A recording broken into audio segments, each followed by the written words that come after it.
నిర్మాణ జనసేన పార్టీ నిర్మాణ సారథులు సమాచార సేకరణ కమిటీ కార్యాచరణ సమావేశానికి వచ్చేసిన జనసేన పార్టీ సీనియర్ నాయకులు, మంత్రులు, ఎమ్మెల్యేలు, పరిశీలకులు, సీనియర్ నాయకులు, సాధక్స్ అందరికీ నా హృదయపూర్వక నమస్కారాలు. చప్పట్లు కొట్టచ్చు పర్లేదు. ఏది సందేహంతో చేయకండి, నిస్సందేహంగా చేయండి. గత సంవత్సరం మన 12.5 లక్షలు ఉన్న జనసేన పార్టీ సభ్యత్వం ఈ సంవత్సరం దాదాపు 22 లక్షలకి చేరింది. అంటే మీరందరూ క్షేత్రస్థాయిలో బలంగా జనసేన పార్టీని ప్రజల్లోకి తీసుకెళ్లారు. కాకపోతే ఇది నేను ఒక్కనే మాట్లాడితే సరిపోదు, మీరందరూ నన్ను నమ్మి పార్టీని ముందుకు తీసుకెళ్లారు. కాబట్టి ఈ ఒక్కడితో మొదలైన ఈ పార్టీ ఈరోజు 22 లక్షల మంది ఉద్యమీలతోటి చాలా ఒక బలమైన సమూహంగా తయారైంది.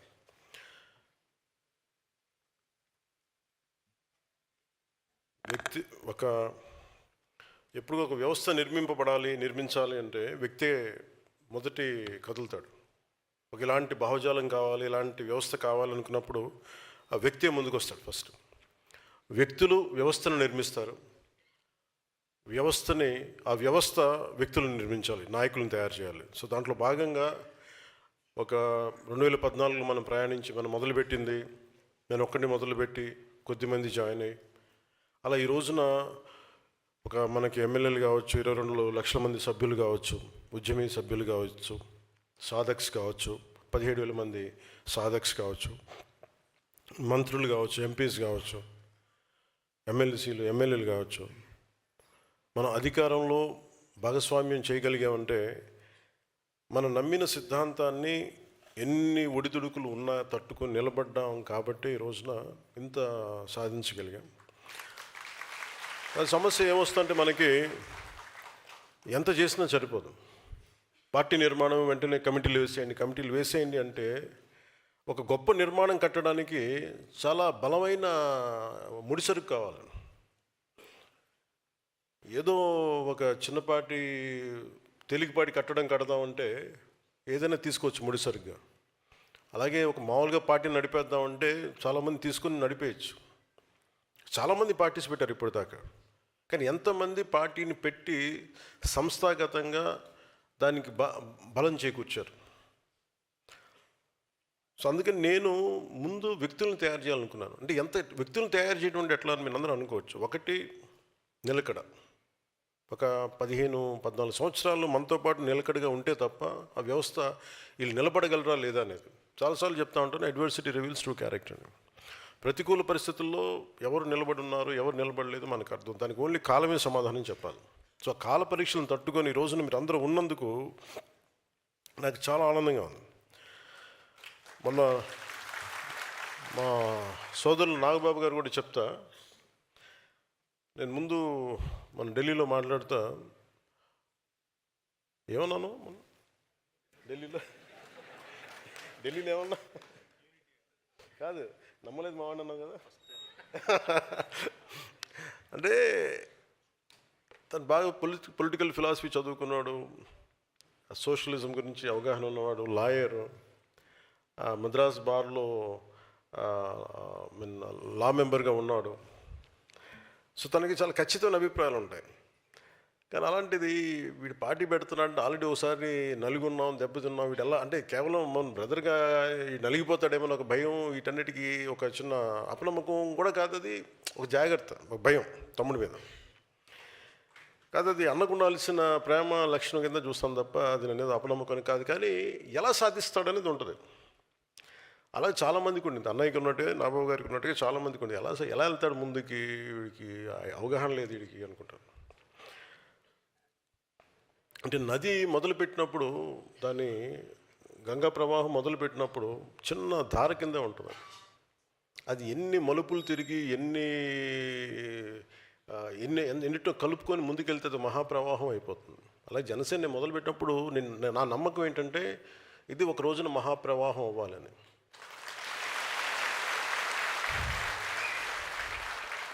కాదు, ఇంకా మనం ప్రవాహం అవ్వాలి. ఒక చిన్న పాయి కింద వచ్చాం అంతే. అవుతాం మనందరం కలిస్తే కదా, తలా చేయేస్తేనే కదా. సో అది ఈరోజు మనం మొదలుపెట్టాం. అంటే నేను ఎందుకు ఈజీగా పెట్టేసి ఉండొచ్చు, ఒక 10 మంది నాయకులను పెట్టేసి మీరు నడిపేయండి పార్టీ అంటే నడపచ్చు. ఉదాహరణకి ఇదే నేను మీరు చూడాలంటే ఈ 2008లోనూ నేను యూత్ వింగ్కి, యువరాజ్యంకి నేను అప్పుడు అనుకుని చేసినవి ఇవన్నీ. అంటే ఒక బలమైన పార్టీ ఎలా ఉండాలని చేసుకున్నప్పుడు ఆ రోజు నేను కొంత చేయగలిగాను, కానీ అది యూత్ వింగ్ కాబట్టి నేను మొత్తం అప్లై చేయలేకపోయినా, చేయకూడదు కూడా. కాకపోతే ఆ అనుభవం నాకు చాలా బలం ఇచ్చింది నాకు. ఇప్పుడు మీరు అనుకోవచ్చు, తెలంగాణలో మా నాయకులు ఎవరు లేరు, ఎమ్మెల్యేలు లేరు, ఎంపీస్ లేరు, మరి ఎందుకు ఉంది పార్టీ? ఉన్నది 1,00,000 మందే కావచ్చు 4 కోట్ల జనాభాకి. ఎంత బలంగా మాట్లాడతారు చూడండి. దేనికేనంటే ఒక భావజాలాన్ని నమ్ముకుంటే మనుషులు ఎంత బలంగా కొట్లాడగలరు, ఎంత బలంగా పోట్లాడగలరు అనేది తెలంగాణ జనసేన మనకి యూత్ చూపించారు. అంటే నేను ఎందుకు చెప్తా అంటే, if you believe in certain ideology, నమ్మితే మటుకు ఎంత స్థాయికి వెళ్ళొచ్చు అని అనడానికి తెలంగాణ మన జనసేన నిదర్శనం దానికి. ఇంకా అలాంటిది మనకి నమ్మారు కాబట్టి ఈరోజు ఇంతమంది ఎమ్మెల్యేలు, ఎంపీలు ఇచ్చారు. ఓడిపోయిన తర్వాత కూడా నిలబడ్డారంటే దానికి ఆంధ్రప్రదేశ్కి, నేను మన జనసేనకి నిలబడ్డ మద్దతుదారులకి, మన జన సైనికులకి కావచ్చు, మన వీర మహిళలకు కావచ్చు, నాయకులకి, ప్రతి ఒక్కరికి నిలబడ్డ ప్రతి ఒక్కరికి పేరు పేరున ధన్యవాదాలు తెలుపుకున్నాను.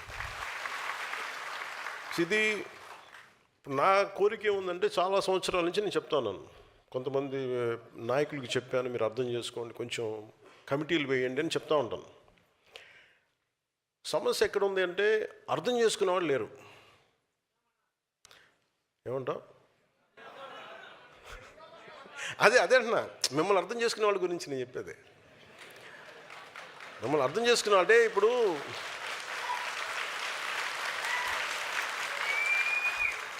నాకు తెలుస్తుంది కదా, ఒక పార్టీ నడుపుతున్నాం అంటే ఎవరి మూలంగా నడుపుతున్నా నాకు తెలుస్తుంది కదా. నాకు అర్థం అవ్వకుండా ఎందుకు వస్తాను? నేను నలిగినోడిని కదా, నేను యువరాజ్యంలో నేను నలిగినోడిని, ఈ క్షేత్రస్థాయిలో పనిచేసినోడిని, గుర్తింపు ఏం కోరుకోలేదు, బాగుండాలి దేశం అనేది. నేను అప్పుడు అనుకున్న పార్టీకి నేను చేద్దామని ఒక బలంతో ఉన్నాను. ఇది ఎందుకు సాధక్స్ని ఎందుకు పెట్టానంటే, మీరు కన్సిస్టెంట్గా మీరే, అంటే ఉదాహరణకి నేను ఎందుకు ఒక కులానికి ప్రతిపాదించను, ఒక కులానికి ఎందుకు పదే ఎందుకు మాట్లాడతానంటే, మీకు ఒక మచ్చుతునికి కొన్ని ఉదాహరణలు చెప్తాను. భీమిలీలో ఒక టీ షాప్ నడిపే దేవర శివ, రాజమండ్రిలో నేను యువరాజ్యం నుంచి ఉండిపోయిన ఒక అచ్యుతరాయుడు, అవనగడ్డలో పార్టీ కోసం ప్రభుత్వ ఉద్యోగం వదిలి వచ్చేసిన గుడివాక్ శేషుబాబు కానీ, నరసరావుపేటలో ఒక వెల్డర్ మన మునీఫ్ హసన్ కానీ, చిత్తూరు జిల్లా మాజీ సైనికుడు బి కుమార్ కానీ, అనకాపల్లి ఆటో డ్రైవర్ మట్టు దామోదర్ కానీ, మైసూరావారిపల్లి రాయలసీమలో జనసేన తొలి మహిళా సర్పంచ్ సంయుక్త గారు కానీ, మన తెనాలిలో టైలర్ వి శివనాగరాజు గారు కానీ. శివనాగరాజు గారు మీరు ఎక్కడ ఉన్నారు? ఇక్కడ మొన్న మీరు మిమ్మల్ని పిలవలేదని బాధపడ్డారంట కదా, మొన్న సాధక్ మీటింగ్స్కి మిమ్మల్ని పిలవలేదని అందుకే పిలిచాను మిమ్మల్ని. అంటే ఇది ఎందుకు చెప్తున్నా అంటే, మీరు బాధపడితే నాకు తెలుస్తుందని చెప్పడానికి చెప్తున్నా. అంటే నా కోరిక ఏంటంటే, కూర్చోండి ప్లస్, అంటే వాళ్ళు చూడండి వాళ్ళు ఎలా చేశారంటే, నాకు బలం అదే. నేను ఎందుకు కమిటీల మీద ఇంత తపన పడ్డానంటే, మన సగటు మధ్యతరగతి నుంచి పెరిగిన వాళ్ళం మనందరం. సో మధ్యతరగతి బాధలు ఎలా ఉంటాయో తెలుసు. ఒక మధ్యతరగతి మనిషి దేశం కోసం పనిచేస్తా, ఎవరి చెడు కోరుకోడు, ఇంకో కులం పోవాలని కోరుకోడు, ఇంకో మతం దుర్మార్గం అయిపోవాలని కోరుకోడు, తను బాగుండాలని కోరుకుంటాడు, అందరూ బాగుండాలని కోరుకుంటాడు. ఏదో రోజుకి ఇంత ఈ పూట గడిస్తే చాలు, పిల్లల్ని బాగా చూసుకుంటే చాలు, ఇలాంటి చిన్నపాటి మధ్యతరగతి ఆశల మధ్యలో ఉండేవాళ్ళ వాళ్ళ ఆశయాలు నలిగిపోతా, చిన్నపాటి కోరికలు నలిగిపోతా ఉంటే సహజంగానే కోపం వస్తుంది. ఎవరికి చెప్పుకోవాలో తెలియదు. అలాంటి సగటు మనిషికి ఉండే కోపం నాకు ఉంది. సో వాటన్నిటినీ ఒక ఆలోచనలో పెట్టి, ఒక క్రమంలో పెట్టి, గ్రేట్ ఐడియాలజీగా అంటే మనం దీని మీద వాల్యూమ్స్ ఆఫ్ బుక్స్ రాయొచ్చు అంటే రాయొచ్చు. కొంతమంది మేధావులకి ఇస్తే చాలా గొప్ప మన 7 సిద్ధాంతాల గురించి చాలా చాలా పుస్తకాలు రాయొచ్చు. కానీ నేను పెట్టుకుంది ఏంటంటే చాలా తేలిగ్గా ఉండాలి. అందరికీ చదివేంత మన శివనాగరాజు గారికి ఒక పుస్తకాలు చదివేంత లక్ష్యం ఉండకపోవచ్చు. కానీ ఆయనకి ఏం కావాలి? ఒక ఏకవాక్యంలో ఒక భావాన్ని చెప్పగలగాలి. ఆయన కులాల ఐక్యత గురించి నాగరాజుకి అవగాహన ఉన్నంతగా మిగతా వాళ్ళకి ఎంత అవగాహన ఉంటుందో నాకు తెలియదు. ఎందుకంటే బట్టలు కుట్టేటప్పుడు తను ఏ కులాన్ని కుడతాడని చూడడం. అంటే మీరు అంత సింపుల్గా చూస్తే చాలా ఈజీగా ఉంటుంది. సో నేను అందుకు కులాల ఐక్యత మాట్లాడుతున్నప్పుడు చాలామంది వైసీపీ నాయకులు నేను కులాల గురించి మాట్లాడతానంటే, బాబు ఈ కులాలు నేను ప్రారంభించానా చెప్పండి. నిజంగా నాకు ఒక కులం కోసమే ఉండే వ్యక్తిని అయితే బాలినేని గారు ఎందుకు వస్తారు జనసేనలోకి? అంటే ఏముంటుంది? ఆయన ఏం చూసి ఉండాలి ఆయనలో? ఈ వ్యక్తి అందరి కోసం పనిచేస్తాడు, ఆ నమ్మకం లేకపోతే ఎందుకు వస్తారు? నాకు ఇది నేను నా తపన ఏంటి, నా ప్రయత్నం ఏంటంటే ఎప్పుడు కూడా నాకు వైసీపీ పార్టీ కూడా నాకు వ్యక్తిగతంగా నాకు వాళ్ళు ఎవరితో శత్రుత్వం లేదు. నాకు వాళ్ళతోటి వాళ్ళు ఎవరితో నాకు కోపాలు ఉండవు వాళ్ళ మీద. కాకపోతే ఏముంటుందో వాళ్ళ విధి విధానాల మీద నాకు విసుగుంటుంది. నేను ఏదైనా పాలసీ గురించి మాట్లాడుతున్నప్పుడు వ్యక్తిగత జీవితాలని హననం చేయటం, పర్సనల్గా అటాక్లు చేయటం, దీనివల్ల ఏమైపోద్దంటే ఒకసారి నేను గట్టిగా ఉండమని చెప్తాను. అదే మెత్తగా ఉండాలి, కానీ మరీ ఇంకా మౌనంగా ఉన్నా ఒకసారి ఏమైతే వాళ్ళకి పేటరేగిపోతూ ఉంటారు. ఒకసారి మనం కూడా కొన్ని సందర్భాల్లో చాలా ధీటుగా సమాధానం చెప్పాల్సిన అవసరం ఉంది. ఎదుటి వ్యక్తి మాట్లాడే విధానాన్ని బట్టి మనం కూడా చెప్పాల్సి వస్తుంది. మన ఈ మధ్య నానాజీ గారు మాట్లాడింది చూశాను. అంటే అలాంటిది అంటే అందరూ ఆయన అంటాం మీరు ఎక్కువ మాట్లాడేశారు మాట్లాడుతూ ఉంటే నేను మీరు ఎంత మాట్లాడారు మీకు చెప్పాలి, వీడియోస్ పంపించాలి మీకు. నేను నానాజీ గారు మాట్లాడితే కూర్చోబెట్టి మేమే ఎంకరేజ్ చేసాం, కానీ మీరు ఎన్ని మాటలు మాట్లాడారు? ఆయన ప్రాంతంలోనే ఉండే ఒక వైసీపీ ఎమ్మెల్యే ఏం మాట్లాడారు మీరు? మేము మర్చిపోయాం అనుకుంటున్నావా? అంటే మీరు నోరు ఉన్నప్పుడు, మీ అధికారం ఉన్నప్పుడు మీరు ఇష్టానికి మాట్లాడేస్తారు. అప్పుడు మీకు అధికారం లేకపోయినా మీరు 11 సీట్లు వచ్చినా మీరు ఇంకా ఇష్టానికి మాట్లాడుతున్నారు. అది గొప్పతనం మీలో. I have to appreciate your commitment. వాళ్ళని చూసి మనం చాలా నేర్చుకోవాలి కదా. వాళ్ళు ఎంత కమిట్మెంట్. 11 వచ్చినా మేము తగ్గమంటుంటారు. మీరు తగ్గకండి, మీరు ఒకటి వచ్చినా తగ్గకండి, అలాగే ఉండండి.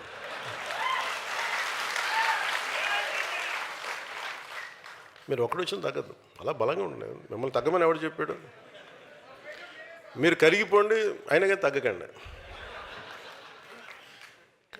అంటే ఎక్కడ ఎమోషనల్గా నేను కూర్చోబెట్టండి. పొలిటికల్ ప్రాసెస్లో కొన్ని భావాలను చెప్తాం, పాలసీల గురించి మాట్లాడతాం. వాళ్ళ వైసీపీ నాయకుడిని తగ్గించాలని ఎందుకు అనుకుంటాను? మీరు ఇష్టారాజ్యంగా మాట్లాడేసి గౌరవ ముఖ్యమంత్రి చంద్రబాబు గారి మిస్సెస్ గురించి మాట్లాడేసి ఇష్టారాజ్యంగా మాట్లాడి అసలు మేమేం మాట్లాడదు. మీరు ఇప్పుడు సడన్గా కూర్చోబెట్టి మీరు మహానుభావుల్లో అయిపోయాం మేమందరం ఇష్టానికి తిట్టేసి ఒక 10-12 సంవత్సరాలు సడన్గా మీకు రియలైజేషన్ వచ్చింది ఈ రోజున. మీకు సరే, ఈ రియలైజేషన్ మీకు ఎంత వస్తుందో నేను చూస్తాను, సంతోషం. మీరు రియలైజ్ అయ్యి మమ్మల్ని ఏం అనకూడదు అనుకుంటే అసలు మా పార్టీ నిర్మాణానికి బోర్డు. మా వాళ్ళంతా మిమ్మల్ని తిట్టడం మానేసి మా పార్టీలో మా శివాను, మా దేవర శివ గురించి, మా మునీర్ హసన్ గురించి మేము ఎత్తుకుంటాం. వాళ్ళ నాయకులు తీసుకునే బాధ్యతలు మేము ముందుకెళ్తాం. మీరు తిట్టడం ప్రారంభిస్తే మేము మా వాళ్ళని ఎత్తుకోవడం మానేసి మీకు బదులు ఇవ్వడం టైం అయిపోతుంది నాకు. సో మీరు తిట్టకపోతే ఖచ్చితంగా మేము బలపడతాం, సంతోషం. లేదు మీరు తిడతానంటే కూడా మిమ్మల్ని తిట్టి మేము బలపడతాం. ఏదైనా మేము బలపడటం గ్యారంటీ. Choice is yours.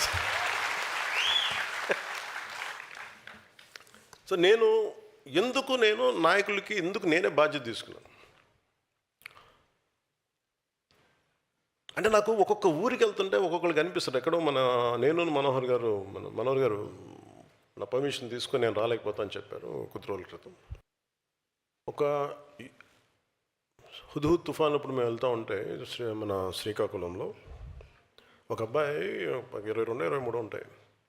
మాకు 10 కేజీలు బియ్యం కాదన్నా 10 సంవత్సరాల భవిష్యత్తు కావాలి. అంటే యువత తాలూకు కోపాలు, యువత తాలూకు వాళ్ళు ఏం అడుగుతున్నారు? జీవనం అడుగుతున్నారు.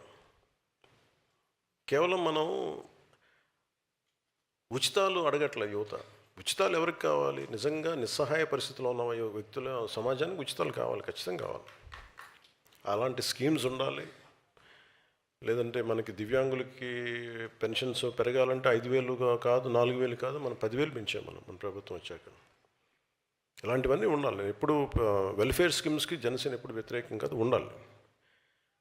కానీ వెల్ఫేర్ స్కీమ్స్ మీదే మనం ప్రభుత్వాన్ని నడిపేస్తాం, ఓట్లు వస్తాయంటే దాని మీద ఓట్లు పడవు అని అనడానికి classic example YCP.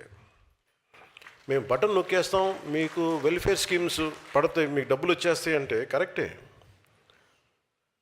Hospitals infrastructure వదిలేశారా మీరు? బటన్ నొక్కాం డబ్బులు పడ్డాయి అంటారు, కరెక్టే. మీరు హాస్పిటల్ ఇన్ఫ్రాస్ట్రక్చర్ వదిలేశారు. గవర్నమెంట్ హాస్పిటల్స్ ఎక్కడున్నాయి ఇప్పుడు అంత అద్భుతంగా? ఇప్పుడు తప్పని పెడతా ఉన్నాం ఎన్డీఏ ప్రభుత్వం వచ్చాక. ఎన్ని గవర్నమెంట్ హాస్పిటల్స్కి వెళ్తే క్వాలిటీ అత్యంత అద్భుతంగా ఉంటుంది. వై షుడ్ గో టు మనం ఎందుకు ప్రైవేట్ హాస్పిటల్స్కి వెళ్ళగలిగే పరిస్థితులు ఎందుకు ఉండాలి? మన గవర్నమెంట్ హాస్పిటల్స్ కూడా బాగుండాలి కదా. తమిళనాడులో బాగుంటాయి, పాండిచేరిలో కానీ. ఒక పర్టికులర్ సంఖ్యాబలం ఉన్న జనాభాకి ఎన్ని హాస్పిటల్స్ ఉన్నాయి మనకి? గవర్నమెంట్ హాస్పిటల్స్ ఏవి పని చేస్తున్నాయి? గవర్నమెంట్ హాస్పిటల్స్కి ఒక ఎంఆర్ఐ స్కాన్ ఇస్తే అది మెయింటైన్ చేయగలుగుతున్నారా లేదా? డాక్టర్స్కి జీతాలు పెంచే పరిస్థితులు ఏదైనా ఉన్నాయా? ఎందుకు గవర్నమెంట్ హాస్పిటల్స్ వదిలేసి ప్రైవేట్ హాస్పిటల్స్కి వెళ్తున్నారంటే జీతాలు పెరగవు. అసలు దాని మీద గత ప్రభుత్వం ఏదైనా ఆలోచించిందా? నేను కొన్ని క్యాబినెట్లు కావచ్చు, కొన్ని ప్రత్యేకించి కావచ్చు, నేను మన పార్టీ తరపు నుంచి కావచ్చు, నేను కోరుకుంటుంది వ్యవస్థలు బలోపేతం కావాలని. వ్యవస్థలు బలంగా ఉండాలి మనకి. Basic infrastructure, basic government schools, basic roads. ఎంతసేపు మేము మీకు బటన్లు నొక్కేసాం, మీకు డబ్బులు వచ్చేసాం. రోడ్లు ఎవరు వేశారు ఈ రోజున చెప్పండి? అంటే మీరు 70 సంవత్సరాలు టైంలో కూడా పడని రోడ్లు ఎందుకు పడ్డాయి? Because infrastructure is very important. ఒక రోడ్డు లేకపోతే ఊరి నుంచి ఎలా బయటకు వస్తాం? ఆ తర్వాత ముందు అసలు రోడ్లు ఇన్ఫ్రాస్ట్రక్చర్కి మనకి డబ్బులు పెట్టుబడి పెట్టడం మానేసాం. ఒక పైప్ లైన్ వేసి ఒక నీళ్ళు ఇవ్వాలి అంటే దానికి ఒక పెద్ద స్కీమ్స్. మన మధ్యన పాటిల్ గారు కూడా, మన సిఆర్ పాటిల్ గారు కూడా జలశక్తి మినిస్టర్, ఆయన గురించి ఆయనతో మాట్లాడుతూ ఉంటే అసలు బేసిక్గా నీళ్ళు ఇవ్వాల్సిన బాధ్యత మీదే కదా, రాష్ట్ర ప్రభుత్వాలది కదా, మాకు సంబంధం ఏంటన్న. ఇది తెలంగాణలో ప్రారంభించినప్పుడు జేజేఎం ఎప్పుడు కూడా అది జలజీవన్ మిషన్ అది కేంద్ర ప్రభుత్వాన్ని కాదు, రాష్ట్ర ప్రభుత్వం బాధ్యత. కాతే ప్రభుత్వాలు బాధ్యత తీసుకొని బేసిక్ మన మౌలిక సదుపాయాల గురించి పని చేయకపోతే మటుకు ఎన్ని ఉచితాలు ఇచ్చినా ఇంకోసారి ప్రజలు రారు. అంటే మన బాలశౌరి గారు చెప్తూ ఉంటారు, సార్ కొంచెం మా గ్రామాలు ఉన్నాయి సార్, కొంచెం నీళ్లు తెప్పించి ఏర్పాటు చేయండి, కొంచెం పెట్టండి అంటే మనందరం అంటే యువర్ ప్రాపర్ లీడర్స్ కాబట్టి, ఫ్యూచర్ లీడర్స్ కాబట్టి చెప్తున్నాను. మీ స్థాయిలో మీ ఏరియా పరిధిలో వెల్ఫేర్ స్కీమ్స్ ఉండాలి, అవసరమైన పెన్షన్లు ఇవ్వాలి, అవసరమైన వెల్ఫేర్ స్కీమ్స్ అన్నీ ఉండాలి కాదంట్లా. కానీ ప్రయారిటీ కూడా బడ్జెట్ దేనికి కేటాయించాలి, దేనికి కేటాయించకూడదన్న బాధ్యత మనకు రావాలి అంటే అది మీ స్థాయిలో కూడా మీరు చెప్పగలగాలి. మీరు కొంత డిస్కషన్ పెట్టాలి. భవిష్యత్తులో మీరు అందరూ అడుగుతాను ఇవన్నీ మిమ్మల్ని, అంటే మీతో పార్టీ పరంగా మీతో డైలాగ్ ఉంటుంది. అందుకని వెల్ఫేర్ స్కీమ్స్ గురించి మీరు కొంత అవగాహన ఉండాలి. అలాగే ఈ హాల్లో ఉన్న నేను 25 ఆగస్టులో విశాఖలో నిర్వహించిన సేనతో సేనాని కార్యక్రమంలో మెంబర్షిప్ టు లీడర్షిప్ అని చెప్పాను. దానికి అనుగుణంగానే ఈరోజు పార్టీ నిర్మాణ కార్యక్రమాన్ని మొదలుపెట్టాను. ఇది ఎలాగా ప్రతి సభ్యుడు, జనసేనలో ఉండే ప్రతి సభ్యుడు ఒక ఉద్యమైన పదం కూడా చెప్పాను చాలాసార్లు. ఉద్యమం అంటే ఒకడు ఉద్యమించేవాడు, ఒక భావానికి, ఒక భావజాలానికి దాన్ని నడుము బిగించి ముందుకెళ్ళేవాడు వ్యక్తి, రెస్పెక్ట్ అది జెండర్ న్యూట్రల్. అది అలాగే పార్టీని ప్రజల్లోకి తీసుకెళ్ళి కొత్త సభ్యుల్ని ప్రభావితం చేయగలిగి పార్టీలో తీసుకొచ్చే మొదటి స్థాయి నాయకుడే సాధక్. అలాంటిది ఈరోజు ఈ హాల్లో ఉన్న దాదాపు 700 మంది కమిటీ సభ్యుల్లో 600 మందికి పైగా సాధక్స్ ఉండడమే నాకు చాలా చాలా సంతోషం నచ్చింది. రాష్ట్ర వ్యాప్తంగా 22 లక్షల మంది సభ్యత్వం చేయడానికి 18,000 మంది సాధక్స్ పార్టీ కోసం నిరంతరం శ్రమించారు. సో మీరందరూ ఇప్పుడు నాయకత్వం నిరూపించుకునేందుకు మొదటి ఘట్టాన్ని మీరు పూర్తి చేశారు. సభ్యత్వ నమోదు కార్యక్రమం ద్వారా క్షేత్రస్థాయిలో మీ నాయకత్వ సామర్థ్యాన్ని మీరు నిరూపించారు. ఇప్పుడు తదుపరి అడుగు వేయాల్సిన సమయం వచ్చింది. ఈ నాయకత్వాన్ని సంస్థాగత నిర్మాణం దిశగా ఎలా మార్చాలన్న ఆలోచననే ఈ కార్యక్రమానికి మేము శ్రీకారం చుట్టాం. గతంలో కూడా కొంతమంది పార్టీ నాయకులకి పార్టీ నిర్మాణం కోసం బాధ్యతలు అప్పగించాను, కానీ వాళ్ళు ముందుకు తీసుకెళ్ళలేకపోయారు. దేనికి ముందుకు తీసుకెళ్ళలేకపోయారు అనటానికి, తెనాల్లో ఉండే తను మార్నింగ్ టైలరింగ్ పని చేసుకుంటా సాయంత్రం పూట వెళ్ళి ఒక పార్టీ భావజాలానికి ఆకర్షితులై సభ్యత్వం చేసి ఇది మన పార్టీ అని చెప్పగలిగే ఒక తెనాల్లో ఒక చిన్నపాటి టౌన్లో ఉండే శివాన్ని ఎవరు గుర్తుపడతారు చెప్పండి? నాకు వాళ్ళందరూ తెలుసు, నాకు వాళ్ళ వల్లే జనసేన ఉందని తెలుసు నాకు. కాదు, అది నేను అర్థం చేసుకున్నంతగా అంత ఓపికగా కనుక అందరూ అర్థం చేసుకుంటే ఈ పార్టీకి ఈ కార్యక్రమం ఈరోజు 22 లక్షలు కాదు, కోటి నిజంగా నేను చెప్పిన టైప్పుడు కానీ నన్ను అర్థం చేసుకున్న వాళ్ళకి పట్టుమని 10 మంది కనుకుంటుంటే నా చుట్టుపక్కల నేను ఏం మాట్లాడుతున్నాను, ఎట్లా కనెక్ట్ అవ్వ దాని మీద కనుక నేను చెప్పింది నాకేం చేయక్కర్లా, నేను చెప్పింది తూచా తప్పకుండా పాటిస్తే ఈ పార్టీకి నేను చెప్తాను కదా, తక్కువలో తక్కువ జనసేనది 1 కోటి మంది సభ్యత్వం ఉండేది ఈరోజు. కాదే అర్థం చేసుకోవడం టైం పడద్దు. అంటే ఎవరితో మాట్లాడాలి, ప్రతి చిన్నపాటి ఈదురుగాలికి చెదిరిపోయే సమూహం మనకు అవసరం లేదు. అంటే గంగిగోపాలు గరిట ఉంటే చాలు మనకి, బిందెడు గాడిద పాలు ఉంటే ప్రయోజనం ఏంటి మనకి? సో నేను అనుకుంటుంది జనసేనకి నమ్మిన వాళ్ళు 18,000 మంది సాధకులు, ఒక దీంట్లో ఎంతమంది నిలబడతారు ఎన్ని ఇంకా మనం ఫిల్టర్ చేస్తే కనీసం ఒక 5,000 మంది ఉన్నారనుకోండి. 5,000 మంది, do think it's a small army? ఒక 100 మంది కూర్చోబెట్టి మాట్లాడితే సమూహాలు కదిలిపోతాయి, నిలబడాలి దానికి. అలాంటిది 18,000 మంది సాధకులు ఉన్నారు. వీళ్ళని కరెక్ట్గా నాయకత్వం దిశగా చూపించగలిగితే మీది మామూలు శక్తి అనుకుంటున్నారా మీరు? మీ శక్తిని అర్థం చేసుకోవాలి అంటే నేనే కూర్చోవాలనిపించింది నాకు. మీ శక్తి నాకు బాగా తెలుసు. అంటే నేను ఎందుకు మాట్లాడగలను, బలంగా ఎక్కడికైనా మాట్లాడగలంటే నాలా ఎవరి భావం ఉంటుంది? నాయకుడు అనేవాడు ఎవరి భావం మాట్లాడాలి? ప్రజల భావం మాట్లాడాలి. అంతేగాని కూర్చోబెట్టి కన్వీనియంట్గా ఓట్లు పడతాయి అనే భావాలు నేను మాట్లాడను. ఏది సరైందో అదే మాట్లాడతాను నేను. అది మన పార్టీకి సంబంధించిన సరే. సో అందుకని మిమ్మల్ని అర్థం చేసుకోవడానికి సో నేను ఎందుకు మిమ్మల్ని పెట్టాను సాధకులుగా, 700 మంది సభ్యుల్లో 600 మందిని మిమ్మల్ని ఎందుకే పెట్టామంటే, ఒక 10 సంవత్సరాలు మీరు గుర్తింపుకి నోచుకోవాలి, 12 సంవత్సరాలు కానీ మీరు పని చేసుకుంటూ వెళ్ళిపోయారు. సో మీకు గుర్తింపు లేకపోతే బాధ ఎలా ఉంటుందో మీకు బాగా తెలుసు.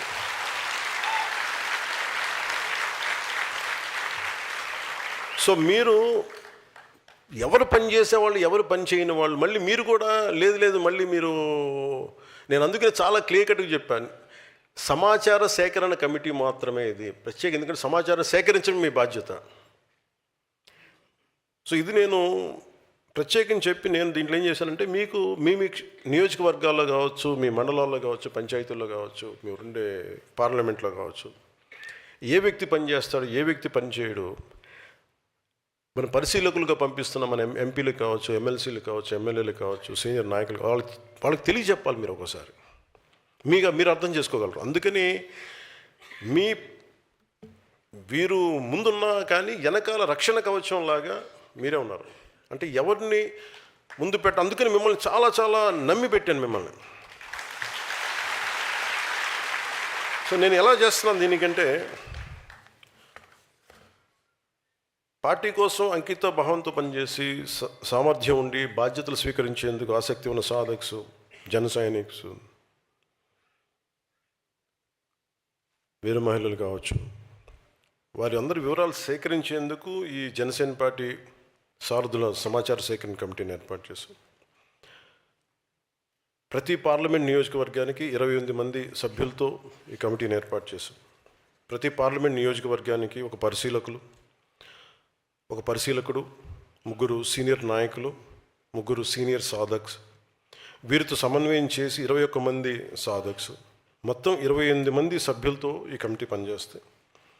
వీరికి సహకారం అందించేందుకు మళ్ళీ మీరు ఇచ్చిన ఇన్ఫర్మేషన్ మళ్ళీ అటు ఇటు దారి మళ్ళకుండా, ఇది ఏ బాక్సుల్లోకి వెళ్ళిపోతే అసలు రీచ్ అవుద్దా లేదా అన్న మళ్ళీ అష్యూరెన్స్ ఇవ్వడానికి మళ్ళీ నా ఆఫీస్ తరపు నుంచి, నా ప్రెసిడెంట్ సెక్రటేరియట్ తరపు నుంచి ఒక 5 మంది సపోర్ట్ టీంని పంపిస్తున్నాయి, 28 మంది కాకుండా. ఎందుకంటే మీరు సేకరించే పత్రాలు కనుక మీరు మన శివ లాంటి వాళ్ళు కానీ, మన మునీర్ హసన్ లాంటి వాళ్ళు, డి కుమార్, మట్టు దామోదర్ లాంటి వాళ్ళు, అలాగే మన సర్పంచ్ సంయుక్త, ఇలాంటి ఎంతోమంది ఉన్నారు. వీళ్ళందరినీ మళ్ళీ గుర్తిస్తారా, మళ్ళీ వరవడిలో పోద్దా, ప్రవాహంలో పోద్దా అని మిస్ అవ్వకుండా మళ్ళీ నేను కూర్చోబెట్టి చేశాను. అది మళ్ళీ నా దగ్గరికి వచ్చేలాగా. ఎందుకంటే దీన్ని మళ్ళీ కూర్చోబెట్టి మిమ్మల్ని మళ్ళీ పిలిచి మళ్ళీ దాన్ని సార్టింగ్ అవుట్ కూడా మళ్ళీ మిమ్మల్ని పిలిపిస్తాను ప్రతి పార్లమెంట్కి కూడా. ఈ కమిటీల ప్రధాన బాధ్యత నాయకుల్ని ఎంపిక చేయడం కాదు, సమాచారాన్ని చాలా పారదర్శకంగా సేకరించడం మాత్రమే. ఇప్పుడు ఉదాహరణకి నేను శివ గారి పేరే తీసుకున్నా, తెనాలి శివనాగరాజు గారి పేరుని తీసుకున్నట్టు. ఈ పేరు నా దగ్గరికి ఎలా వస్తుంది అనుకుంటున్నారు? నా చెవులు ఎప్పుడు క్షేత్రస్థాయిలో పెట్టుంటాను, ఎవరు పనిచేస్తారు ఏంటి. సో నాకు అందుకు అనిపించింది. అందుకని నాకు చాలా పేర్లు ఉన్నాయి, అని అన్నీ చదవట్లేదు కానీ చాలా పేర్లు ఉన్నాయి. అంటే నేనేమన్నానంటే వాళ్ళు మనకు తెలియాలి కదా అన్న. సో అలాంటి వాళ్ళు మీరు గుర్తించగలరు, మీలా కష్టపడ్డ వాళ్ళని. అందుకని మిమ్మల్ని ప్రత్యేకించి మీకు ఆ బాధ్యత మీ అందరికీ. కొంతమంది కమిటీల జాబితాను రిలీజ్ చేసిన తర్వాత కొంతమంది నాయకులు నాతో కొన్ని మెసేజెస్ పంపించారు. ఈ కమిటీలో ఉన్న వాళ్ళు మాకు తెలియదు, వాళ్ళు ఎక్కడ పనిచేశారో మాకు తెలియదు, మీకు నచ్చిన వాళ్ళతోనే కమిటీస్ ఏర్పాటు చేశారా అని కొన్ని ప్రశ్నలు వచ్చినాయి. ఈ కమిటీల ప్రధాన బాధ్యత పార్టీ కోసం నిస్వార్థంగా కష్టపడిన నాయకులు, సాధక్స్, జన సైనికుల వివరాలను సేకరించడం, నా పరిశీలనకు పంపించడమే తప్ప. అలాగే వీళ్ళందరూ ఎన్ని సంవత్సరాల నుంచి పనిచేశారు, ఉన్న 700 మందిలో 600 మందిని చేయడానికి ఒక ఫార్మాట్ తీసుకున్నాం. ఎన్ని సంవత్సరాల నుంచి ఉన్నారు, ఎంత సభ్యత్వం చేశారు, ఎన్ని సంవత్సరాలుగా వీళ్ళు ఒడిదుడుకులు ఎదుర్కొన్నారు, వీటన్నిటిని ఒక బేరీ చేసుకొని ప్రమాణంగా తీసుకొని చేసుకుంటూ వచ్చాం.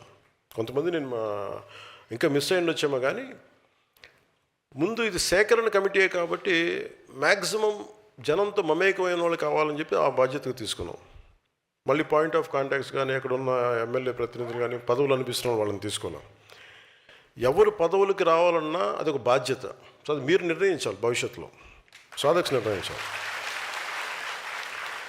సో ఎవరు ఎన్ని సంవత్సరాలుగా అంటే మీరు వెళ్ళినప్పుడు మీరు విషయ సేకరణ ఎలా ఉండాలి, ఎవరు ఎన్ని సంవత్సరాలుగా మీలాగా పార్టీ కోసం పనిచేశారు, ఎలాంటి ఉద్యమాల్లో, ఎలాంటి పార్టీ కార్యక్రమాల్లో పాల్గొన్నారు, ఏమన్నా ఉద్యమాల్లో పాల్గొన్నారా, వారికి ఎలాంటి సమర్థత ఉంది, ఏ బాధ్యతపై ఆసక్తి ఉంది, గతంలో వారు పార్టీకి వారు అందించిన సేవలు ఏంటి, ఇలాగ ఒక ప్రొఫార్మా నేను మీకు పంపిస్తాను. దానికి అనుగుణంగా మీరు సమాచారం సేకరించండి. అలాగే ఈ కమిటీలో ఉన్న ప్రతి ఒక్కరికి మీ విధి విధానాలు, కార్యక్రమ నిర్వహణ మీద స్పష్టంగా మీకు చాలా క్లియర్ కట్ గైడ్లైన్స్ మీకు అందజేయడం జరుగుతుంది.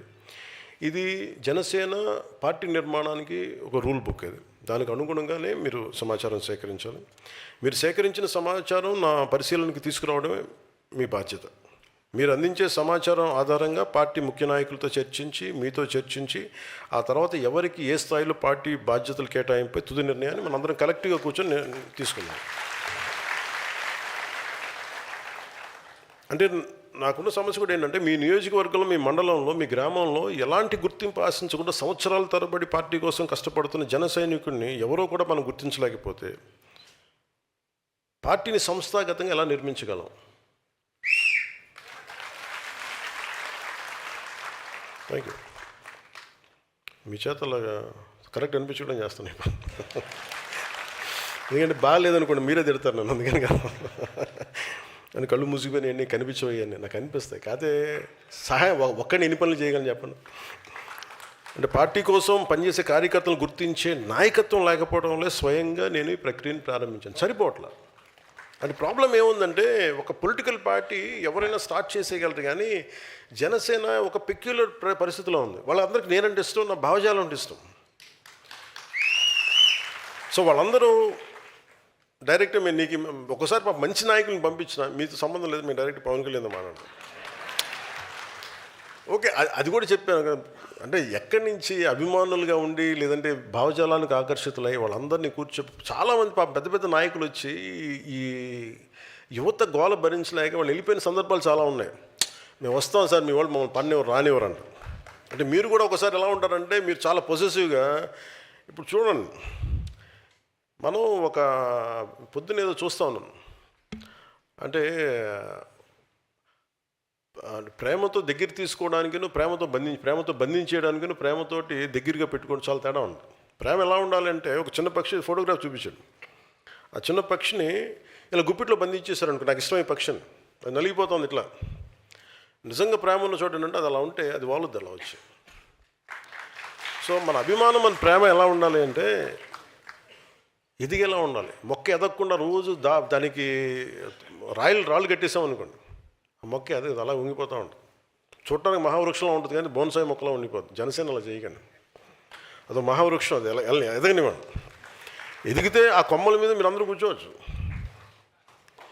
సో అందుకనే ఈ కమిటీలో ఉన్నవారు ఎవరు కూడా బయట నుంచి వచ్చిన వ్యక్తులు కాదు. క్షేత్రస్థాయిలో పార్టీ సభ్యత, ఇందాక చెప్పినట్టుగా పార్టీ సభ్యత నమోదు కార్యక్రమాన్ని విజయవంతంగా చేసిన నాయకులు వాళ్ళు, ప్రజల్లోకి పార్టీని తీసుకెళ్ళిన వాళ్ళు, ఎలాంటి పదవులు లేకపోయినా, ఎలాంటి గుర్తింపు కోసం ఆశించి పనిచేయాలి, గుర్తింపు ఉన్నా లేకపోయినా పర్లేదు, మా జనసేన కోసం ఆయన పనిచేసిన వాళ్ళని తీసుకున్నాం. ఈ కమిటీలో ఒక ఆటో డ్రైవర్ దగ్గర నుంచి ఒక టీ షాప్ నడిపే వ్యక్తి ఉన్నారు, గృహిణి ఉన్నారు, రోజువారీ కూలీ చేసుకుంటూ పార్టీ కోసం పనిచేసిన వ్యక్తులు ఉన్నారు. ఇలా వివిధ వర్గాలకు చెందిన పార్టీ కోసం నిస్వార్థంగా శ్రమించిన మన జన సైనికులకి, వీర మహిళలకి అవకాశం కల్పించాం. అందుకే ఈ కమిటీలు వ్యక్తులను చూసి ఏర్పాటు చేసినవి కావు, పనిచేసిన వారిని గుర్తించి ఏర్పాటు చేసిన కమిటీస్ అవి. ఈరోజు మనం అధికారంలో ఉన్నామంటే మనకున్న 21 మంది ఎమ్మెల్యేలు, 2 ఎమ్మెల్సీలు, 3 ఎంపీలు, 3 మంత్రులు, దాదాపు 3500 పైగా నామినేటెడ్ పదవులు ఉన్నవాళ్ళు, దాదాపు 3000 మంది స్థానిక సంస్థలో వార్డు మెంబర్ నుండి జడ్పీటీసీ స్థాయిలో ఉన్నారంటే దానికి కారణం వ్యక్తిగత గుర్తింపు కోసం కాకుండా పార్టీ సిద్ధాంతం కోసం నిలబడిన జన సైనికులు, సాధక త్యాగం. ఇప్పుడు ఆ త్యాగానికి, అంకిత భావానికి సంస్థాగత గుర్తింపు ఇచ్చే సమయం వచ్చింది. ఈ కార్యక్రమం కేవలం కమిటీల నియామకం కాదు, జన సైనికుల నుంచే భవిష్యత్ జనసేన నాయకత్వాన్ని నిర్మించే ఒక బలమైన ప్రక్రియ అది. సో నేను మొదలుపెట్టినప్పుడు ఇల్లు దూరం, చీకటి, గాఢాంధకారం అని చెప్పాను. నాకు తెలియదు, అంటే అంత అయోమయంగా ఉండేది. నాకు ఎలా స్టార్ట్ చేయాలంటే అదే కరెక్ట్. అంటే సో మీకు కొన్ని నేను పంచుకుంటాను మీతోటి.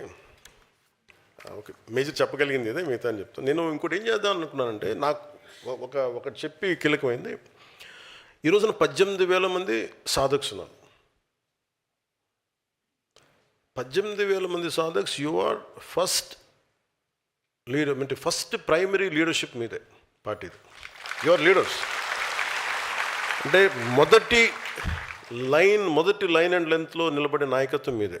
అండ్ దట్స్ వై యువర్ సాధక్స్. అంటే మీరు 18,000 మంది తలుచుకుంటే జనసేన నిర్మాణం ఎలా ఉంటుంది మీరు ఊహించుకోగలరా? నాకు ప్రాణాలు వద్దు, పని చేయండి చాలు. మళ్ళీ నాకు ఆ బరువు నాకెందుకు, ఇంట్లో అంత తిడతారు నన్ను. నాకు ప్రాణాలు వద్దు, పని చేయండి చాలు. అంటే మనం ప్రాణాలు ఇచ్చేంత గొప్ప విలన్స్ కూడా అక్కడ లేరబ్బా. అక్కడ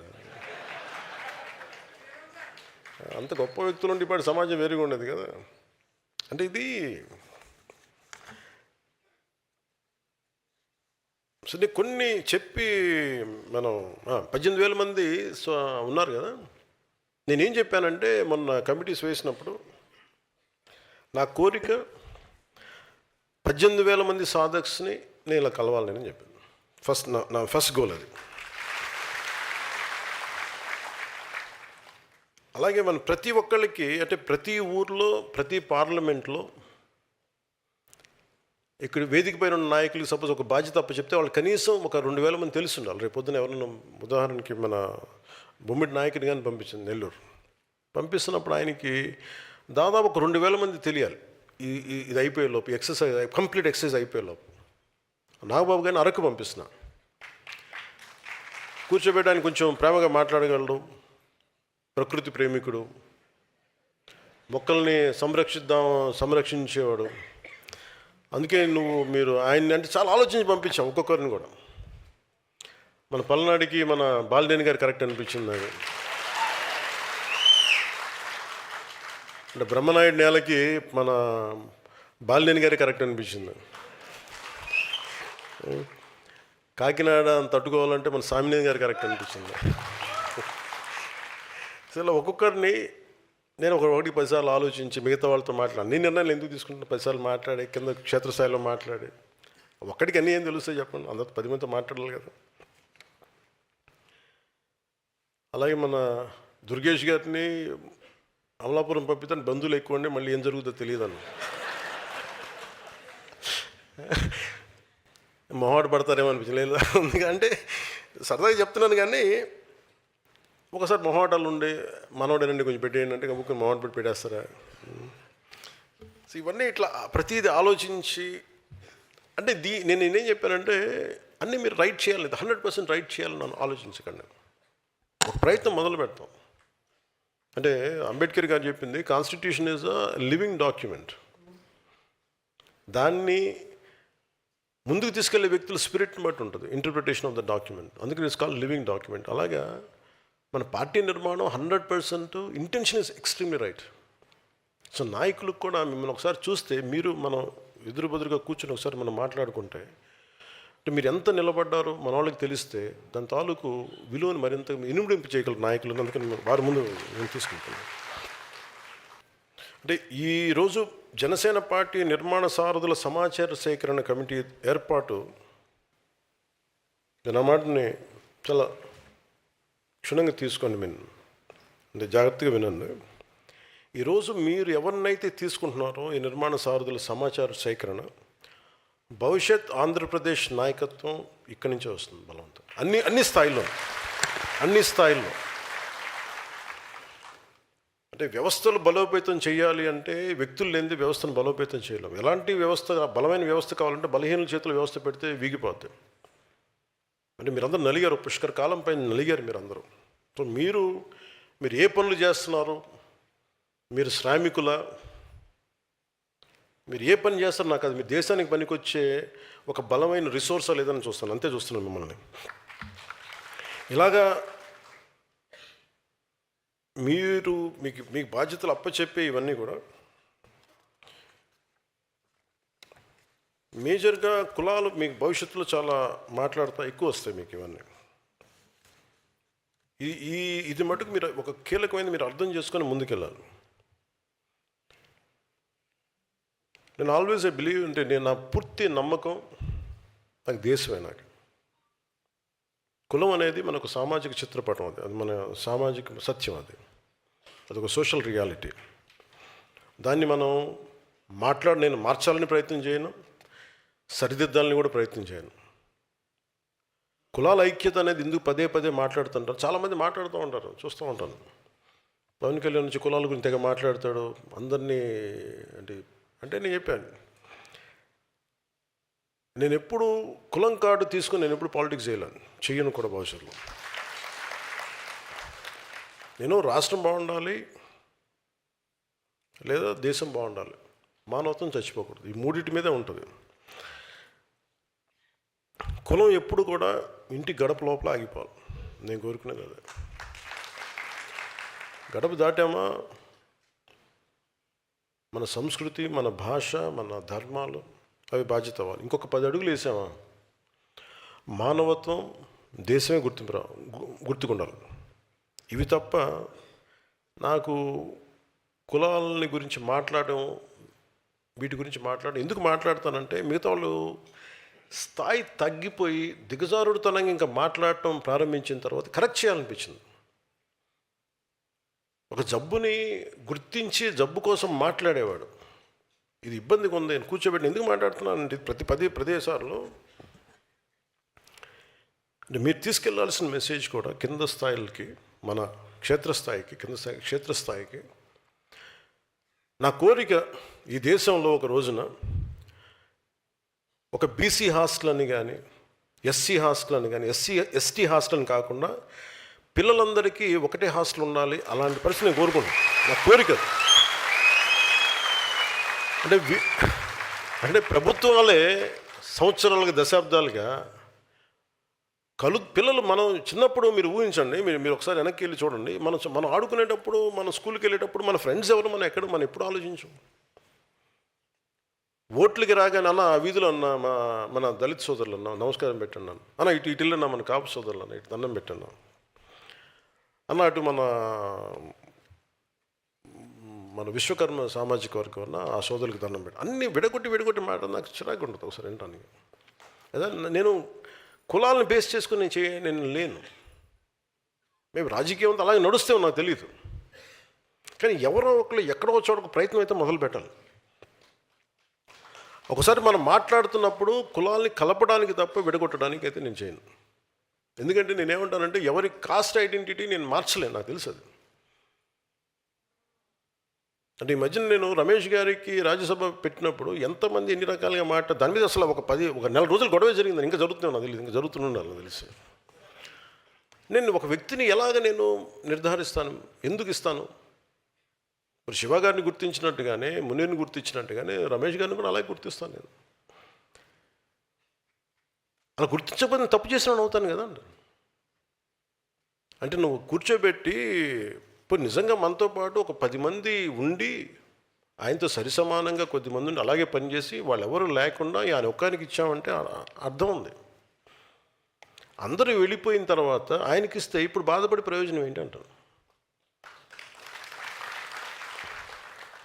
సో ఇది కొన్నిసార్లు నేను మాట్లాడుతాను బలంగా, అంతేగాని దాన్ని కూర్చోబెట్టి మీ పొలిటికల్ గెయిన్స్ కోసం జనసేన అంటూ అది రైట్ కాదు. మెయిన్గా మీకు భవిష్యత్తులో వచ్చేది కూడా చెప్తున్నాను.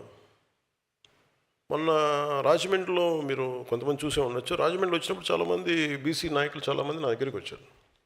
ఈవెన్ తెలంగాణలో కూడా సామాజిక తెలంగాణ అని మాట్లాడుతూ ఉంటారు. ఎందుకు ఇన్ని బలమైన కులాలుండి ఎందుకు అధికారంలోకి రాలేకపోతున్నాయి అని మాట్లాడుతూ ఉంటే బీసీ నాయకులందరికీ చెప్పాను. దాదాపు 105 కులాల పైన ఉంటాయి బీసీ సామాజిక వర్గాలు అన్నీ కలిపి. ఒక్కొక్క కులంలో కొన్ని ఉపతెగలు ఉంటాయి. కాపుల్లో బలిజ, తెలగ, ఒంటరి ఇలాంటి సమూహాలు. మొన్న మాట్లాడినందు ఏంటి కోపం చెప్పండి వీళ్ళందరికీ. మాకు సంఖ్యాబలం ఉంది, మాకు ఎవరు ఇవ్వట్లేదంటే మిమ్మల్ని మీరు అడిగే స్థితిలో ఎందుకు పెట్టుకున్నారు? మిమ్మల్ని మీరు ఒకళ్ళు ఇచ్చే పరిస్థితులు ఎందుకు పెట్టుకున్నారు మిమ్మల్ని మీరు? అంటే మీకు ఐక్యత లేదు. మీకు ఐక్యత లేనప్పుడు ఏం జరుగుతుంది? బీసీ నాయకులు కూడా అదే చెప్పాను. నేను ఇవ్వడానికి నేనెవరన్నాను? మా బీసీలని చేయంటే బీసీలని చేయడానికి నేనెవరన్నాను? పవన్ కళ్యాణ్ ఎవడు? పవన్ కళ్యాణ్ దిగొచ్చాడండి. అసలు మీరు ఎవరిని కూడా 50% ఉన్న బీసీ కులాలన్నీ కూడా అసలు మీకు ఎవరైనా ఇవ్వాల్సిన అవసరం ఏముందంట? మీరు అందరూ కలెక్టివ్గా ఉంటే మీరు 10 మందికి ఇవ్వగలిగే పరిస్థితుల్లో మీరున్నారు. మీరు ఉండాలి. కానీ మీరు ఎంతసేపు దేహి అని మీరు ఎందుకు అనుకుంటున్నారు? మీరు అంటే మీకు ఏం జరుగుతుందంటే మీరు గొడవలప్పుడు మటుకు అందరికి ఏకమవుతున్నారు. కానీ నిజంగా ఎప్పుడైతే ఓట్లు రావాలో అప్పుడు మటుకు మీరు నాయకత్వం లోపం కావచ్చు, రకరకాలుగా ముక్కలుగా విడిపోయి ట్రెడిషనల్ పార్టీస్కి మీరు వెళ్ళిపోతున్నారు. ఇది రీజన్. అది తెలంగాణ కావచ్చు, ఆంధ్ర కావచ్చు.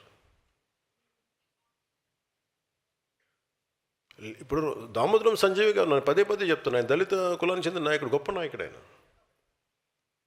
నాయకుడు అనేవాడు ఎలా ఉండాలి?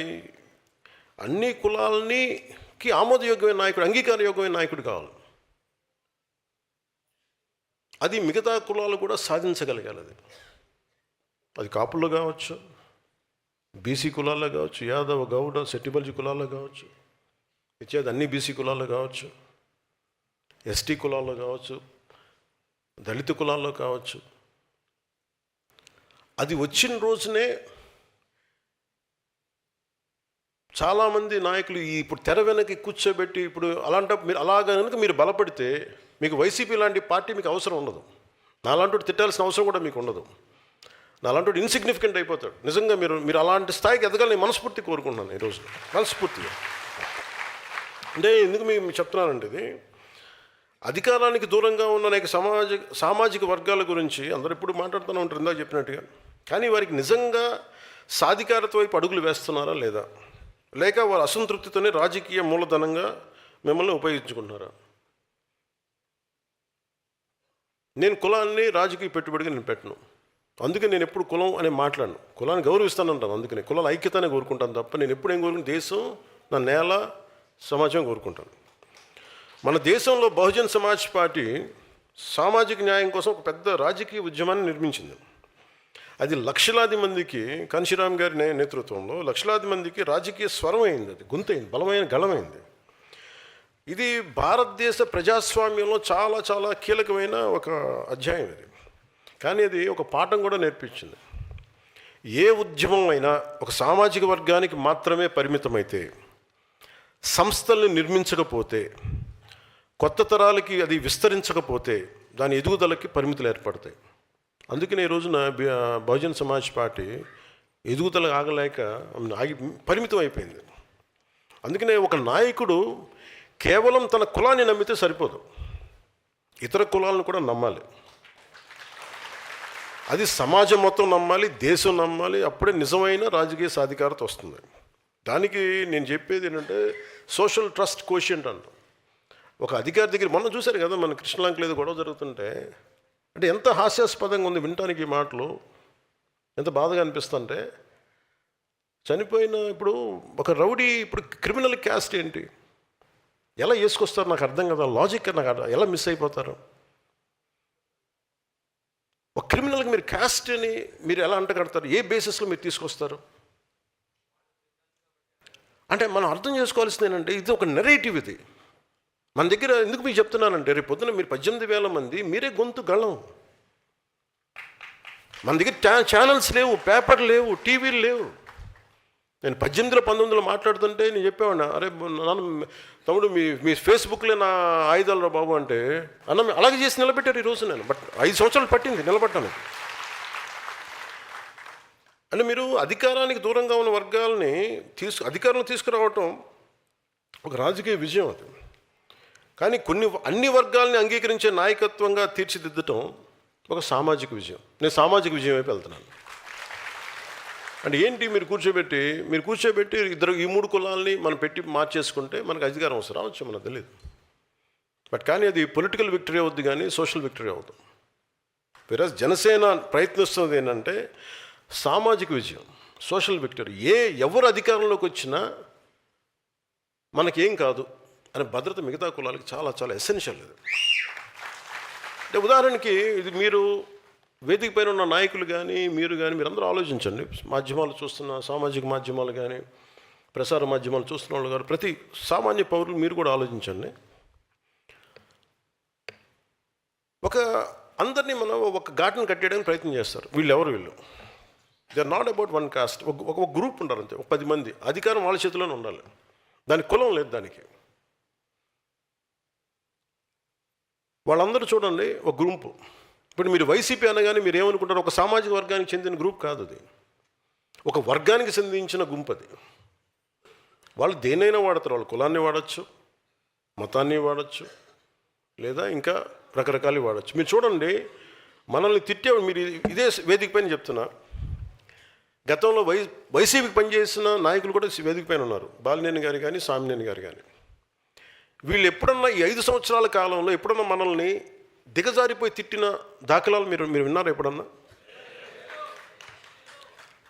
మరి వాళ్ళల్లో మన ఉదాహరణకి బాలినేని గారే, మన సామినేని గారే కరుడు కట్టిన కాంగ్రెస్ వాది.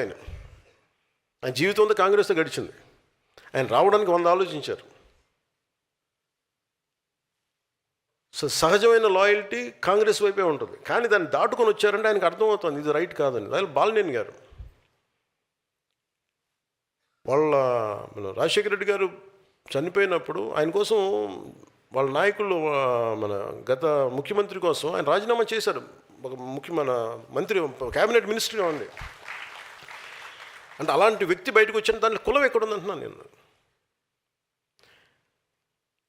ఆయన విభేదించి ఎందుకు బయటకు రావాల్సింది సరిగ్గా లేదు. ఇదైతే రైట్ కాదు, ఇలాంటి రాజకీయం రైట్ కాదు, విచ్ఛిన్నమైన రాజకీయం రైట్ కాదు. సో అక్కడ ఎక్కడ కులం అనేది లేదు. అది నా మాట చెప్పడానికి చెప్తున్నాను ఇదంతా. ఇప్పుడు నన్ను తిట్టే వాళ్ళందరూ చూడండి, నన్ను తిట్టిన వాళ్ళు ఇప్పుడు దాకా అందరూ కాపులు తిట్టారు నన్ను. అంటే ఎవరి భుజాల మీద పెట్టి మీరు కాలుస్తాం తుపాకులు. అంటే మీకు ఇది చాలా జాగ్రత్తగా చూడాలి.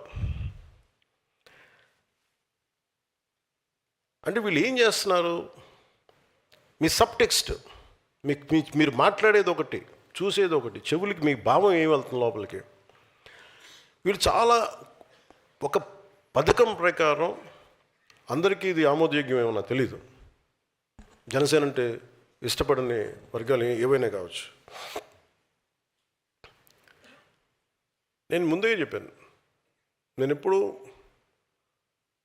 కులాలని చాలా మన ఒక ఎనలైటికల్గానే చూస్తాను. నేను కులాలని ఒక సోషల్ డాక్టరింగ్ పర్స్పెక్టివ్లోనే చూస్తాను. వాళ్ళు ఏం చేస్తున్నారు, ప్రతిసారి తిట్టడం, కాపు నాయకుల చేత తిట్టిస్తారు. లింగంనేని రమేష్ గారికి ఇస్తే వాళ్ళే తిడతారు. లేదంటే ఒక కుర్రాడు 14 ఏళ్ళ ఆడబిడ్డని 3 రోజులు గదిలో బంధించి చాలా రకాలుగా హింసించి చెప్పుకోలేక బయటికి ఇవన్నీ వస్తే అలాంటి వాడు ఏమైపోయారో తెలియదని ఆ కేసు కోర్టులో జరుగుతుంది. అతనికి వత్తాసుగా వీళ్ళందరూ వెళ్తారు. తల్లి బాధ వేరే, తల్లి బాధ నేను అర్థం చేసుకోగలను. కానీ అతను చేసే వృత్తి ఏదో క్రిమినల్. అతను ప్రొఫెషనల్ క్రిమినల్. అతను ఒక ప్రొఫెషనల్ క్రిమినల్లో ఎలా వెనకేసుకొస్తారు? ఏ బేసిస్లో వెనకేసుకొస్తారు? Just because he's your caste. మీ కులం అయితే సరిపోద్దా? అంటే చిన్నప్పుడు మనం వినేవాళ్ళం కదా, show me your friend, I tell you who you are అంటారు ఎవరన్నా. అలాగే మీ నాయకుని చెప్పండి, అతనేంటో మీరేంటో నేను చెప్తానండి. ఇప్పుడు చూడండి, సోకాల్ లీడర్స్ అందరూ ఎలాంటి వైపు మగ్గుతున్నారు వీళ్ళందరూ. అంటే ఏం మెసేజ్ ఇస్తున్నారు వీళ్ళందరూ? ఉదాహరణకి చాలా కులాలు ఉన్నాయి. ఉదాహరణకి ఫర్ ఎగ్జాంపుల్ కాపు కులాన్ని తీసుకుందాం. ఈ మధ్యన మనకి ఎక్కువ వినిపిస్తుంది కాబట్టి. వీళ్ళు కాపులను ఎలా ప్రొజెక్ట్ చేస్తున్నారు? ప్రతిసారి ఈ 4-5 మంది ఫేసులు కనిపిస్తాయి. మన బూతులు తిట్టేవాళ్ళు, కాపులు బూతులు తిడతారు. ఈ కృష్ణ ఏదో పేరు ఉంది, వీళ్ళు క్రిమినల్,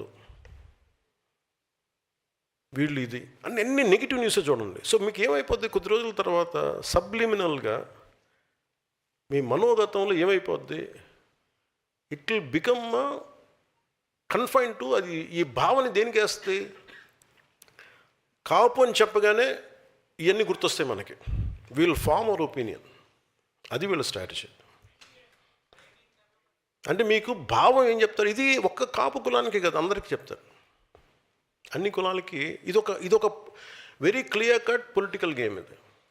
నేను దాన్ని బ్రేక్ చేస్తాను కాబట్టే నా మీద ఇంత కోపం అందరికీ. కొంతమంది ప్రాంతీయతలు పట్టుకొచ్చి రాష్ట్రాలు విడిపోయిన ఇంకా మీరు తిడతా ఉంటే, ఇది దేశంలో అంతర్భాగం అని చెప్పినందుకు నన్ను తిడుతున్నారు. అది నేను ఎప్పుడు తెలంగాణను వ్యతిరేకించాను అంటే నేను ప్రతి ఒక్కరు డిఎన్ఏని బయటికి చెప్తా. అందుకని కోపం అందరికీ నా మీద. నాకు అర్థం అవుతూ ఉంటుంది. అంటే ఏ సామాజిక వర్గం అయినా నాయకత్వం వహించాలంటే మిగతా అన్ని సామాజిక వర్గాల విశ్వాసాన్ని పొందాల్సిందే, వేరే దారి లేదు దీనికి. భారతదేశంలో ఏ ఒక్క వర్గం కూడా, ఏ ఒక్క కులం కూడా ఒంటరిగా చరిత్రను మార్చబోదు కూడా. కలిసి నడిచిన వారే చరిత్ర నిర్మించారు. అందరినీ కలుపుకెళ్ళిన వాళ్ళే చరిత్ర నిర్మించారు. సాధికారత అంటే మీరు ఒక కులాన్ని పైకి తీసుకురావడం కాదు, మిగతా కులాలను కూడా వాళ్ళని పైకి తీసుకొస్తూ మీరు వాళ్ళు కూడా అంగీకరించే స్థాయికి మీరు ఎదగడం. ఏ సామాజిక వర్గానికైనా నేను అడిగే ఒకటే ప్రశ్న, మీ నాయకుడి మాటలు మీ కులాల గౌరవాన్ని పెంచుతున్నాయా, మీ సమాజం గౌరవం పెంచుతున్నాయా, లేక మీ సమాజం పైన ఉన్న అభిప్రాయాన్ని దెబ్బతీస్తున్నాయా? ఇది ప్రతి కులం మీరు చూసుకోవాల్సిందే. మీరు ఒక వ్యక్తి చేసిన తప్పు, ఒక కులం చేసిన తప్పు ఎలా అవుద్ది? అంటే నేను అందుకే చెప్తాను, నువ్వు నాయకుడిని చూపించు, నీ భవిష్యత్తుని ఏంటో నేను చెప్తాను. నువ్వు ఎవరిని నమ్ముతున్నాడు దాన్ని బట్టి నీ భవిష్యత్తు ఉంటుంది. ఇలాగ బూతులు తిట్టేవాడు నమ్మితే 11కి వచ్చారు, 151కి వస్తారు.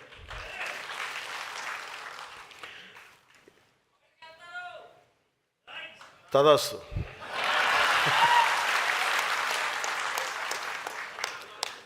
నీలో అమోఘమైన తపోశక్తి ఉంది, సాధించుగా.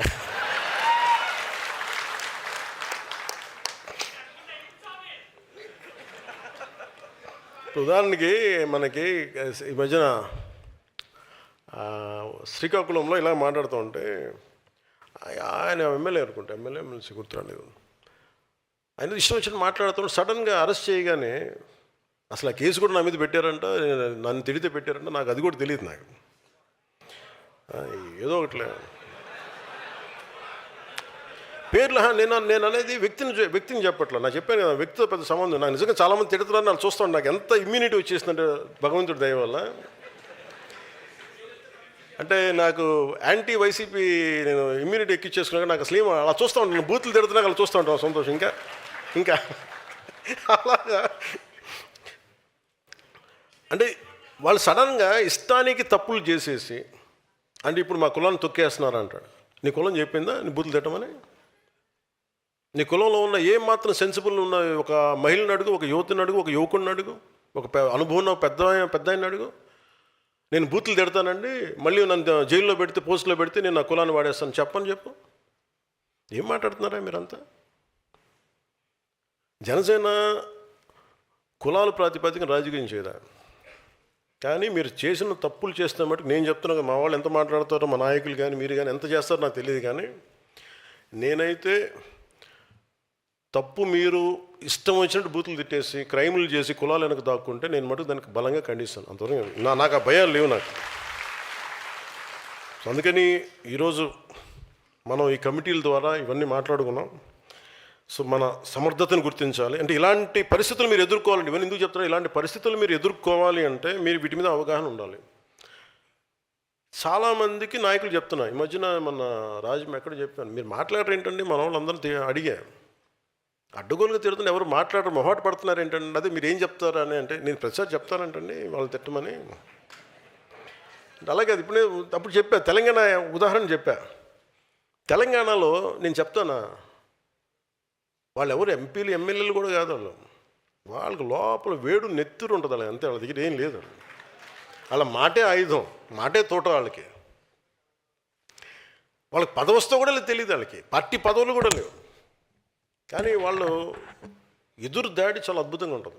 అంటే దగ్గర కానీ పాలసీ ప్రకారం మాట్లాడతారు.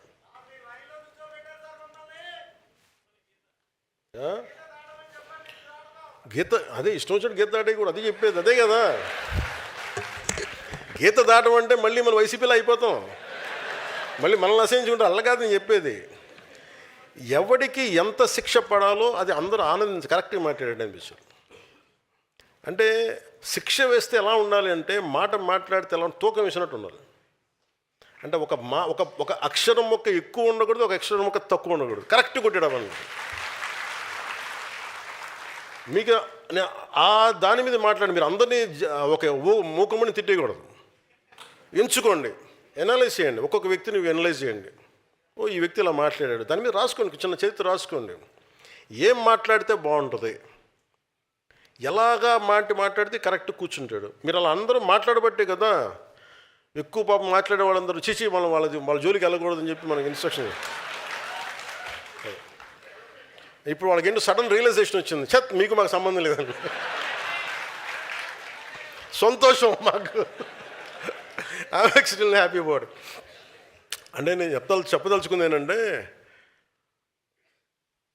మీరు అలాంటి స్థాయిలో దిగి ఇలా మాట్లాడితే అంటే మాకు మా నానాజీ గారు,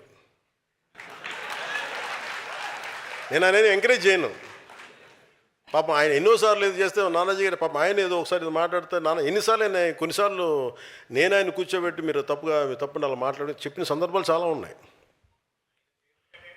ఎవరా చేతులు కట్టక్కర్లా.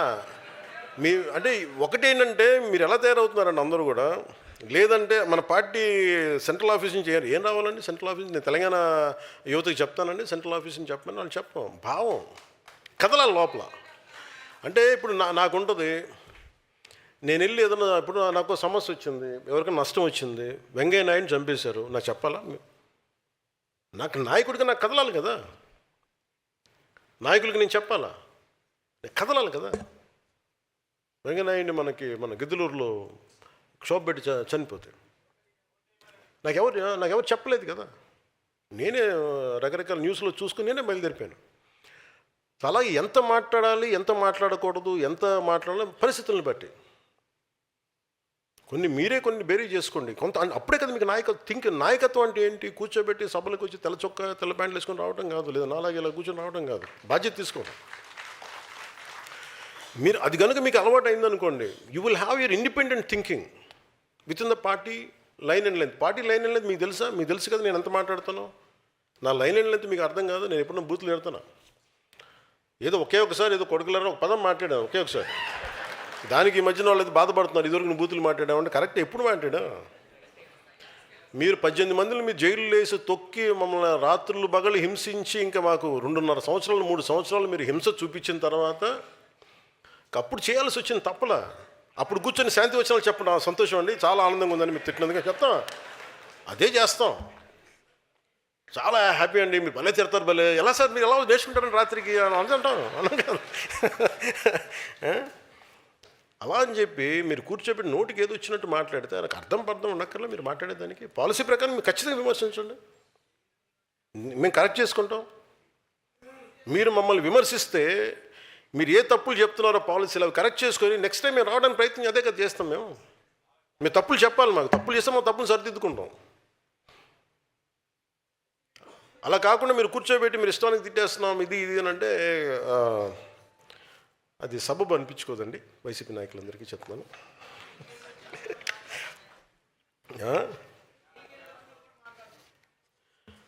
వాళ్ళు జైలుకి వెళ్ళకపోతే తప్పు కదా.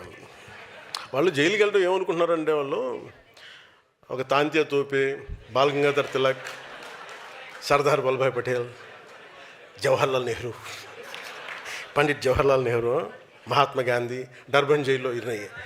మన చిన్నప్పుడు న్యూస్లు చూసేవాళ్ళం. వాళ్ళు అలా ఫీల్ అవుతున్నారు. వాళ్ళు చండాలని వాళ్ళు తెలియట్లేదు పాపం. ఏం చేస్తాం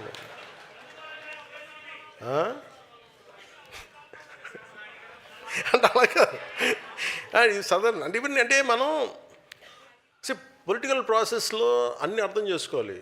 మీరు పాలసీ పరంగా మాట్లాడాలి, ధాటికి ఎదుర్కోవాలి, ధీటుగా నిలబడాలి, అన్నీ ఉంటేనే హీజ్ అ లీడర్. సో మీ 18,000 మంది అలాంటి నాయకులు కావాలని మనస్ఫూర్తిగా కోరుకుంటూ, మన నాయకత్వాన్ని తయారు చేస్తున్న ఒక వ్యవస్థ నిర్మిస్తున్నాం. అదే నా నమ్మకం, అదే జనసేన ఆలోచన, అదే మన భవిష్యత్ భారతదేశ బలానికి పెట్టుబడి. థ్యాంక్ యూ అండ్ జై హింద్.